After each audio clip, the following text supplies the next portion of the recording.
Hello everyone, and welcome back to another cartography lecture video.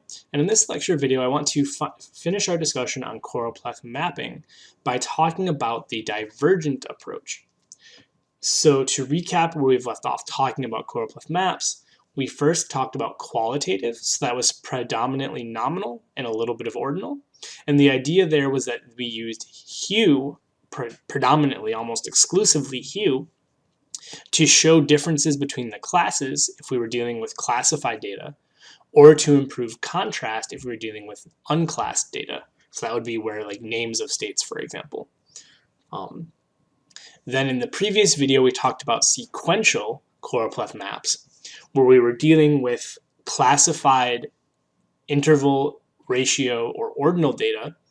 And the idea was that we were going to use hue to a lesser extent, focusing primarily on value and saturation, to really highlight those differences between the classes so that when a user looked at the map, they would get that perception of the differences between the classes through hue, value, and saturation. And the idea being that generally you would pair your lowest value class with a high value, low saturation, so kind of like a pale, bright, faded color. And then you would gradient that through to your highest class would be something with a high saturation, lower value, not black, but lower value.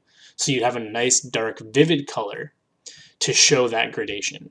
And the idea with this was that we were focusing predominantly on highlighting larger features, right? Larger being higher in value. As opposed to the lower features, lower being lower in value or of a lower class. So that's definitely one approach, and that's probably one of the most common approaches. But there is another one that I think is worth paying attention to, and that's the idea of divergent, a divergent choropleth map. So let's go ahead and talk about divergent.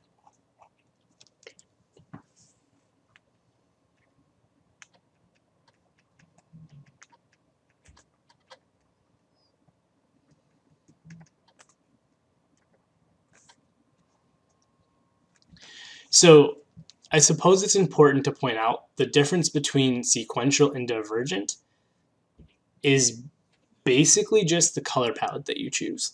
With sequential, as I mentioned, we're dealing with low saturation, high value, ramping through to high saturation, moderate value.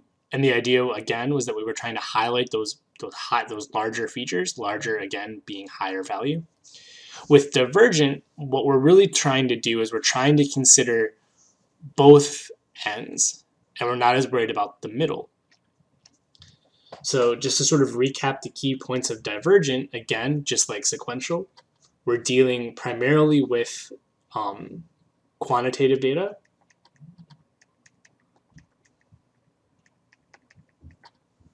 right? Quantitative classed data. Quantitative classed data. And we're going to be focusing predominantly on two hues and then changing saturation and value.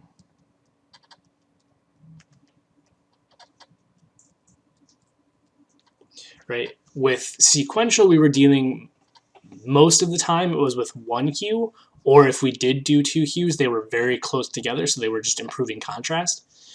Whereas with divergent, we're going to pick two hues that are going to be pretty different from each other.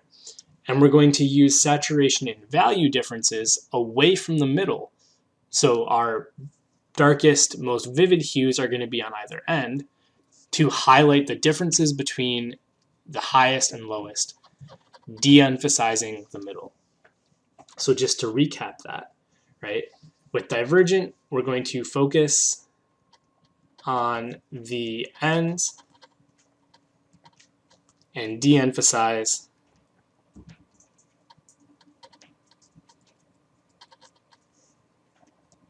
the middle.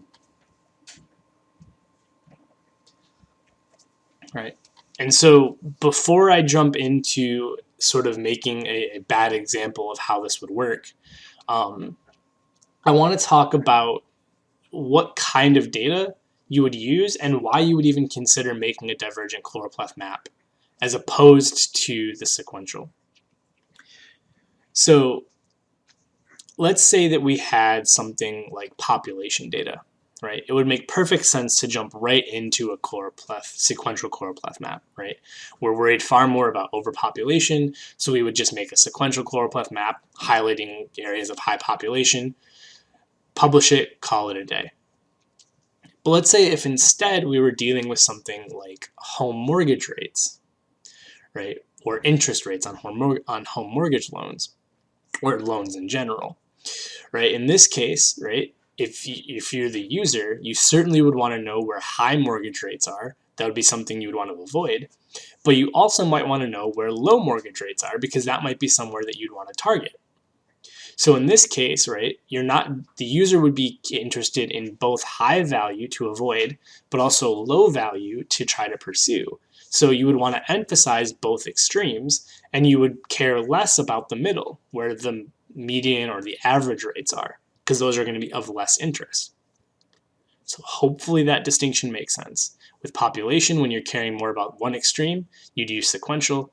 With divergent, for example, with home loans, right, you might, or loan rates in general, right, you might be far more interested in both extremes. So we kind of already said that with focuses on the ends and de-emphasizes the middle. But again, just kind of think conceptually through what kinds of data that would be and what that might mean to a user in terms of what they might care most about. So let's go ahead and talk about how this would look in terms of some color palettes. Okay, so what we've got here is two different color ramps. The top ramp here, this is going to be a sequential.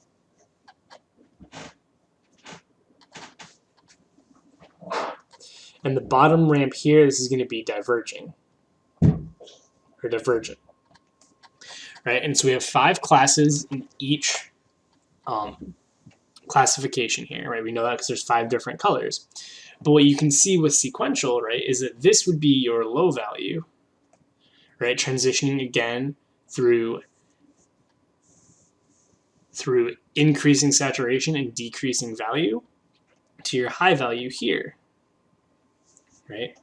And visually you would interpret, right, this would be less, this would be more. That's sequential. We've already talked about that. With divergent, though, right, this is your middle. And what you're doing is you're highlighting both the high as well as the low, right? Because with this color scheme, right, visually speaking, right, you're de-emphasizing the middle, right? This is going to be your low saturation, high value, gradiating out to high saturation, low value, gradiating out to high saturation, low value on both sides. So this is sort of schematically the difference between them. And again, you have to think about the data that underlies them. Right? This would be something where you care most about highlighting high values. This would be something where you care about both extremes. So let's go ahead and just quickly look at how divergent would work sort of in a graphic, right? Let's draw out our previous, we love drawing polygons, right? Our 5 polygons here. So this would be class 5, this would be class 1, right? Because we're ordering them from lowest to highest. Class 4, class 3, class 2, and class 1. And we're going to go 1, 2, 3, 4, 5.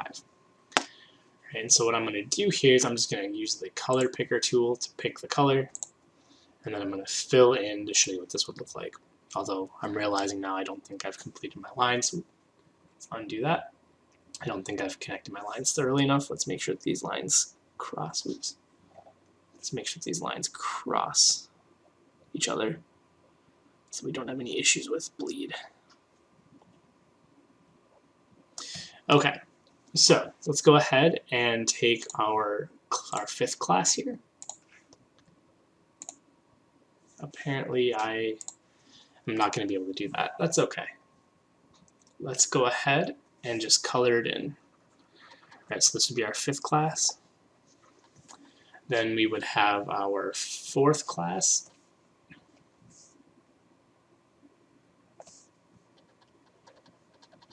Just to show you visually what this would look like in polygons. Our third class.